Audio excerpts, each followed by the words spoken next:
Perkenalkan, nama saya Iman Simbolon dengan NIM 42232400023. Perkenalkan, nama saya Renita Agustriana Sialagan dengan NIM 422354008. Perkenalkan, nama saya Adrian Daulay dengan NIM 42232400034. Perkenalkan, nama saya Ewi Sinaga dengan NIM 42225400007.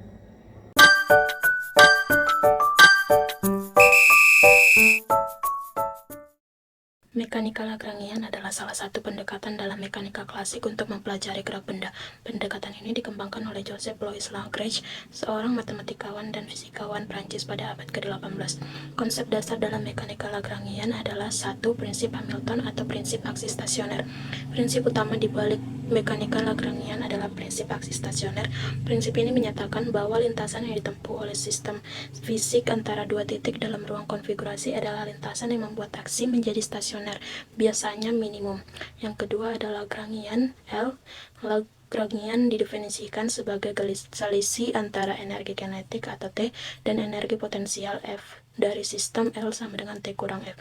Lagrangian merupakan fungsi dari koordinat generalisasi Q dan turunan koordinat generalisasi Q fungsi. 3. Persamaan Lagrange. Persamaan Lagrange diturunkan dari prinsip aksi stasioner yang menyatakan bahwa gerak benda akan meminimalkan aksi atau integral Lagrangian antara dua titik dalam ruang konfigurasi.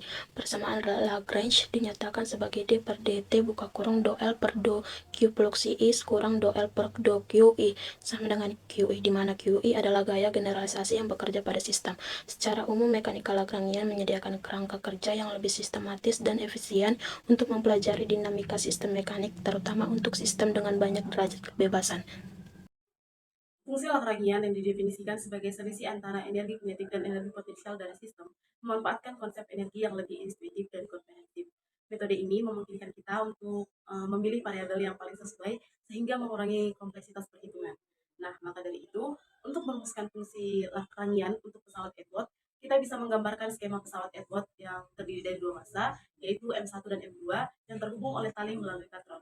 Nah, selanjutnya, kita memilih koordinat umum yang sesuai. Untuk pesawat Edward, kita bisa memilih posisi salah satu massa sebagai koordinat umum, misalnya Y1 untuk massa M1. Nah, selanjutnya, kita menyusun energi kinetik untuk sistem, energi kinetik untuk masing-masing massa, dan energi potensial untuk masing-masing massa. Dengan energi kinetik dan potensial yang telah disusun, kita dapat merumuskan fungsi Lagrangian yang didefinisikan sebagai L sebagai selisih antara energi kinetik dan energi potensial.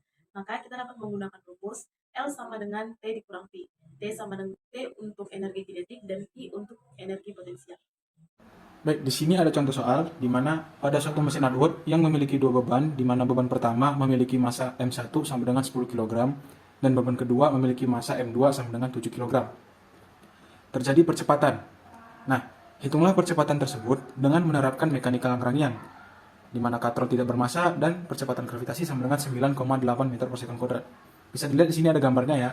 Sini M1, sini M2, dan di mana X1 sama dengan X dan X2 sama dengan L kurang X. L ini yaitu perbedaan dari M1 dan M2-nya, di mana M1 kan lebih ke bawah ya, M2-nya di sini. Jadi M di sini sama dengan L. L kurang X. Oke. Yang tanya adalah percepatannya. Pertama, yang seperti yang kita tahu yaitu persamaan Lagrangian yaitu L sama dengan T kurang V, dan persamaan Euler-Lagrangian yaitu ddt dalam kurung do L per do Q fluksi kurang do L per do Q sama dengan 0. Dimana Q itu adalah koordinat umum, jadi terserah bisa diganti tergantung situasi dan kondisi. Sini bisa dilihat di mana energi kinetik dan energi potensial sudah dicari. Oh, pada Lagrangian energi kinetik yaitu T, energi potensial yaitu V. Sini bisa kita lihat sudah dapat ya. Baik, setelah dapat energi kinetik dan potensialnya, kita masukkan ke L sama dengan T kurang V menjadi seperti ini. Setelah itu, kita masukkan ke persamaan Euler-Lagrangiannya, yang ini. Tetapi sebelum dimasukkan, kita turunkan terlebih dahulu terhadap Q fluksi dan Q. Nah, di sini kan bisa diganti tuh, karena koordinat umum bisa diganti tergantung situasi kondisi. Di sini kita memakai X dan X fluksi, jadi di sini bisa diganti X fluksi, di sini X. Pertama-tama saya turunkan terhadap X terlebih dahulu menjadi seperti ini.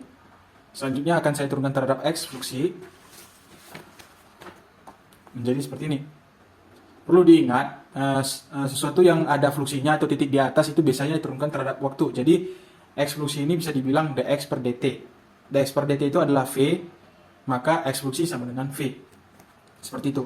Setelah diturunkan, kita masukkan ke persamaan Euler tadi, ke persamaan ini menjadi seperti ini.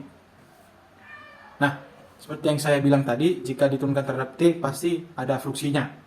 Jika diturunkan terhadap T 2 kali, menjadi double fluksi. Seperti pada kasus ini kan, X fluksi diturunkan lagi terhadap T.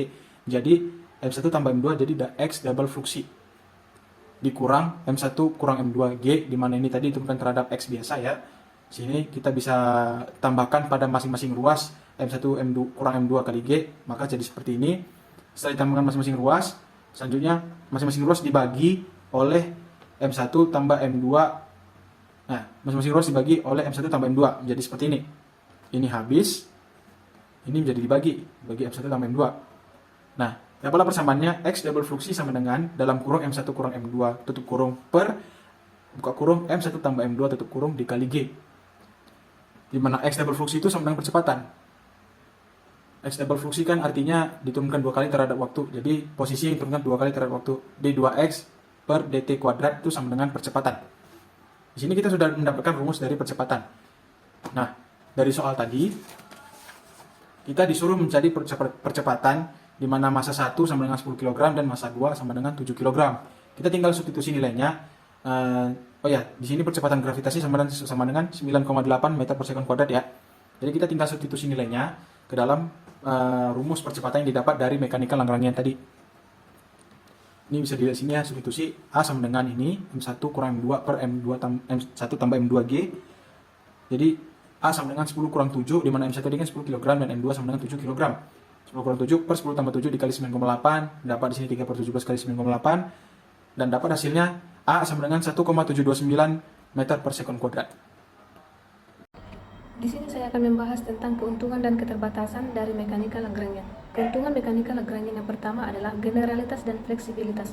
Mekanika Lagrangian dapat diterapkan pada berbagai jenis sistem fisik, termasuk dengan sistem koordinat yang bergerak, batasan yang kompleks, dan berbagai bidang gaya. Yang kedua, mengatasi batasan dengan mudah. Dalam sistem dengan batasan, mekanika Lagrangian memudahkan perumusan dan penyelesaian masalah melalui metode batasan holonomik dan non-holonomik. Yang ketiga, elegansi matematika. Menggunakan prinsip variasi yang memberikan pandangan lebih mendalam terhadap dinamika sistem, menyederhanakan persamaan gerak untuk sistem dengan banyak derajat kebebasan, karena persamaan gerak Lagrange hanya bergantung pada energi kinetik dan energi potensial. Keterbatasan mekanika Lagrangian. Yang pertama, keterbatasan dalam sistem disipatif. Mekanika Lagrangian kurang intuitif dalam mengenangkan sistem yang melibatkan gaya gesekan atau disipasi energi lainnya, sehingga seringkali memerlukan modifikasi atau tambahan formulasi khusus. Yang kedua, kesulitan dalam sistem tak holonomik. Meskipun dapat menangani batasan tak holonomik, metode Lagrangian tidak dapat selalu seefisien seperti dalam menangani batasan holonomik dan kadang-kadang memerlukan penggunaan teknik tambahan yang kompleks. Yang ketiga, kompleksitas perhitungan.